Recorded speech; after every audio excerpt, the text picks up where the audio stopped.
అదే అంతకుముందు మనకి కోవిడ్ వచ్చింది రీసెంట్గా. అక్కడ వ్యాక్సినేషన్ మనము జస్ట్ క్రిస్టియన్స్ కానీ లేదు మన ముస్లిమ్స్కి ఇవ్వకుండా జస్ట్ హిందువులకే ఇచ్చినట్టు ఎక్కడా లేదు. వాళ్ళకు కూడా పేరు కూడా అడగకుండా ప్రతి ఒక్కళ్ళకి ఇవ్వడం జరిగింది. అదేవిధంగా బేటీ బచావ్ బేటీ పడావ్ అంటే ప్రతి ఒక్క స్కీమ్ వెండర్స్కి ఒక 10,000 రూపాయల బిజినెస్ లోన్స్ కానీ ఇవి కానీ అవి కానీ ముస్లిమ్స్కి కూడా ఇవ్వడం జరిగింది. అది కేంద్ర ప్రభుత్వం ద్వారా లభించడం జరిగింది. కాబట్టి మేము ముస్లిమ్స్ క్రిస్టియన్స్ కాకుండా ప్రతి ఒక్కరికి అందుబాటులో ఉంటాం. ఓకే. ఇప్పుడు సానుభూతి ఎలక్షన్ ఇది మామూలుగా బై ఎలక్షన్ కాదు. అసలు ఈ ఎలక్షన్ పెట్టడమే సిగ్గుచేటు అనుకుంటా బీఆర్ఎస్ వాళ్ళు.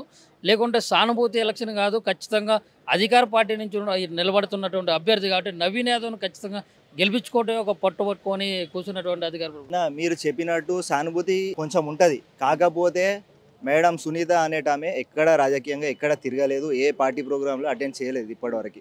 నవీన్ యాదవ్ గారు కూడా ఎంఐఎంతో కంటెస్ట్ చేసిండు కాబట్టి ఇండిపెండెంట్గా కంటెస్ట్ చేసిండు, కానీ ఎక్కడ తిరగడం లేదు. కాకపోతే దీపక్ రెడ్డి అనే వ్యక్తి పార్టీ పరంగా తిరగడం జరిగింది. ఎన్నో పార్టీ కార్యక్రమంలో యాక్టివ్గా పార్టిసిపేట్ చేయడం జరిగింది. ఆ విధంగా ఈయనకి కొంచెం అనుభవం ఎక్కువ ఉంది. కాబట్టి ఇక్కడ చూపిస్తే ఏంటంటే మనకు సికింద్రాబాద్ పార్లమెంట్కి కిషన్ రెడ్డి గారు ఉన్నారు. అదే విధంగా ఫండ్స్ ఇక్కడ కూడా తీసుకొచ్చి డెవలప్మెంట్ చేసే ఆస్కారం ఉంటుందని చెప్పి. ఓకే. ఇప్పుడు మీరన్నట్లు చూసుకున్నట్లయితే మరి కాంగ్రెస్ నుంచి నిలబడినటువంటి నవీన్ యాదవ్ పబ్లిక్‌లో ఫేమ్ ఉన్నటువంటి పర్సన్.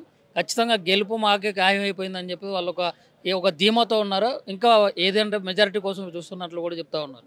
నవీన్ యాదవ్ గారు లోకల్గా ఫేమ్గా ఉండొచ్చు. కాకపోతే అక్కడ కాంగ్రెస్ పార్టీలో చేరారు కదా, ఇక్కడ కాంగ్రెస్ పార్టీ విఫలమైంది. ఎక్కడ కూడా సక్సెస్ కాలేదు. అన్ని గ్యారంటీల ప్రకారంగా కానీ ఎక్కడ ఫుల్ఫిల్ చేయలేదు. కాబట్టి అది మైనస్ అని చెప్పి అనుకుంటున్నాను. ఓకేనా. ఫైనల్గా ఏం చెప్పదలుచుకున్నారు మరి? గెలుపు సాధ్యం అవుతుంది అంటారా? బీజేపీకి సాధ్యమే అన్న. ఇక్కడ డివైడ్ అయ్యే ఛాన్సెస్ ఉన్నాయి. బీఆర్ఎస్కి కానీ కాంగ్రెస్కి కానీ సగం సగం వెళ్ళే ఛాన్సెస్ ఉన్నాయి. కాబట్టి బీజేపీకి ఆస్కారం ఉంది గెలిచే అవకాశం. ఓకే. ఇప్పుడు బీజేపీకి గతంలో వచ్చిన దానికన్నా ఒక 5,000 ఓట్లు ఎక్కువ పడ్డా కానీ ఖచ్చితంగా కాంగ్రెస్ ఓడిపోతుంది, బీఆర్ఎస్ గెలుస్తుంది అన్నట్లు కూడా ఒక ప్రచారం జరుగుతుంది.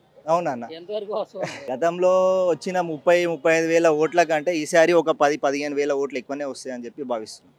ఎందుకంటే ఓటర్ ఎన్రోల్మెంట్ కూడా అదే విధంగా అయింది. కాకపోతే ఇక్కడ స్ప్లిట్ కూడా అవుతుంది కాబట్టి ఖచ్చితంగా మనకు పడి గెలిచే ఛాన్సెస్ ఎక్కువ ఉన్నాయి.